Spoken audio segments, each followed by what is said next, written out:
Welcome back, everyone. There is a hypocritical cartel that's operating a lot of the energy markets here in the United States.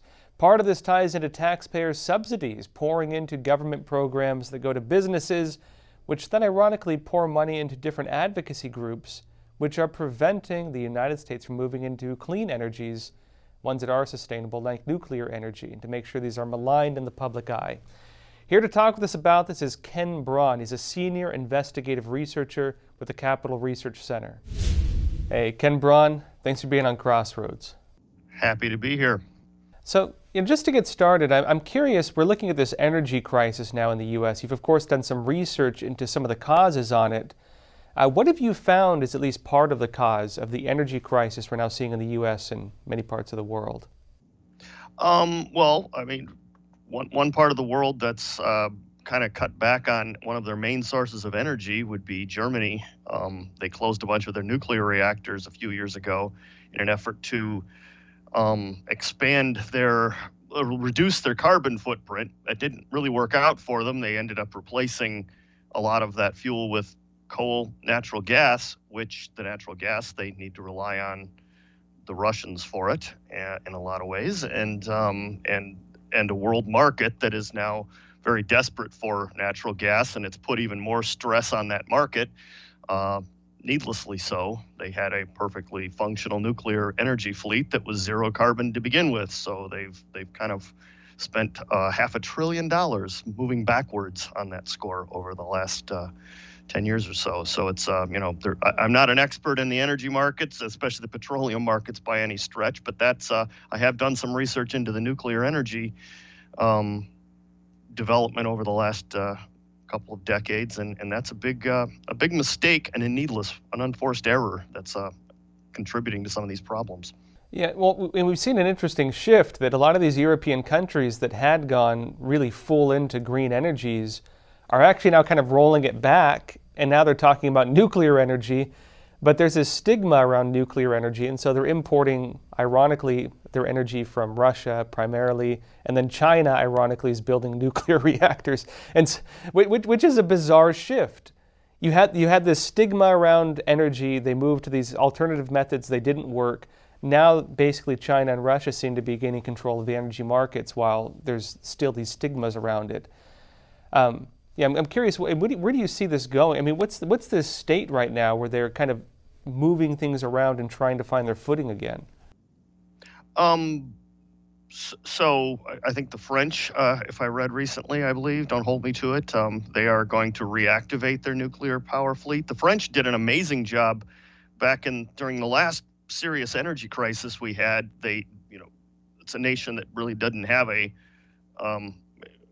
substantial, enough petroleum. They were kind of desperate and reliant on the Middle East energy, and they put together a crash nuclear power program along with the Japanese, one of the greater successes of the era, generating most of their electricity from nuclear energy. The United States started tiptoeing into that, but we never really got it going. It's about 20% of our electrical grid right now, and it's really been stuck there for a long time. And it looked like that was going to shift. The Biden administration, the White House, they were talking about shifting to nuclear. They said they were all in. That was the quote, all in for nuclear. And what happened? Where are we at now? A week ago, I saw the Energy Secretary, Jennifer Granholm, and the Transportation Secretary, Pete Buttigieg, together in an electric vehicle car getting ready to go on a road trip and, promoting this as the green energy future. Well, coal and natural gas are about 60% of our energy production. Biomass, basically burning wood, is another 1 point. So, an electric vehicle is in a lot of cases a coal-powered car, or it's a natural gas-powered car, right? It's not a clean vehive. But wait! You're saying they don't just suck electricity like out of the atmosphere or something like that? There's this perception that magic fairies throw it into the wall and you just plug it in and it shows up, and more importantly that it comes in even if it is clean energy, so to speak, even if it's nuclear energy. Let's say we made 80% of our electricity nuclear energy.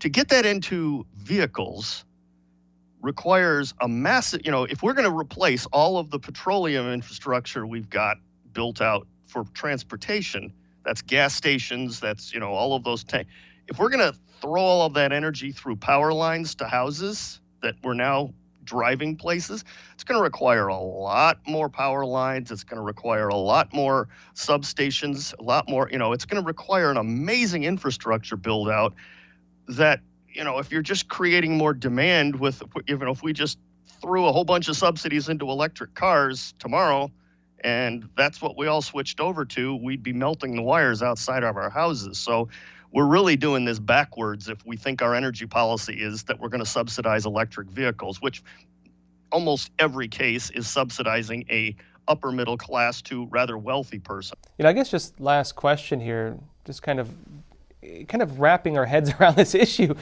So basically what you're saying is that government subsidies, meaning taxpayer money, meaning usually lower middle class, financing products that can only be purchased, like electric cars, by the upper class.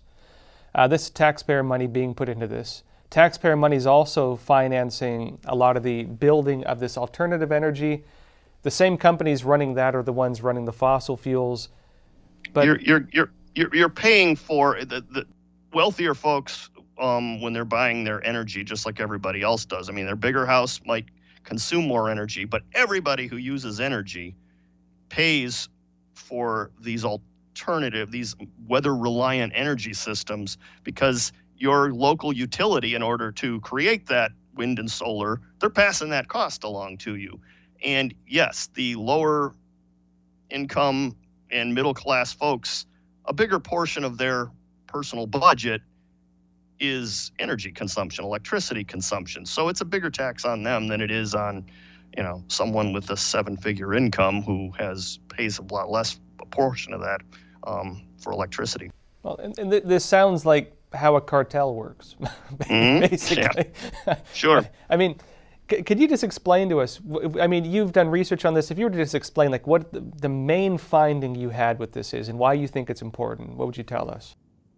I think the main finding is the hypocrisy of all of, and I'll name some of the players: the Natural Resources Defense Council, Sierra Club, League of Conservation Voters, Friends of the Earth, Greenpeace, go on and on.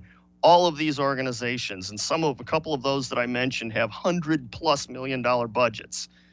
All of them, most of the big ones you hear about, are pretending to be environmentalists and arguing, hypocritically arguing against nuclear energy for all of the reasons we've been discussing here. They're driving up energy costs on the rest of us by doing that, and so they are distorting the market. They aren't even accomplishing the goals they're saying they're accomplishing.